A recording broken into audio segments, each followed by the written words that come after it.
In 1971, a man in a business suit pulled off the only unsolved airplane hijacking in American history. Dan Cooper boarded Northwest Orient Flight 305 looking like any other passenger, calm, professional, unremarkable.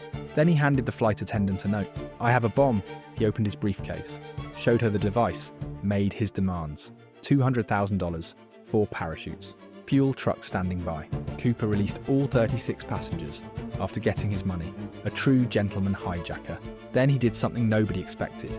He ordered the crew to fly toward Mexico City, but somewhere over the dense forests of Washington state, in the middle of a violent rainstorm, Cooper lowered the aircraft stairs and jumped into the darkness.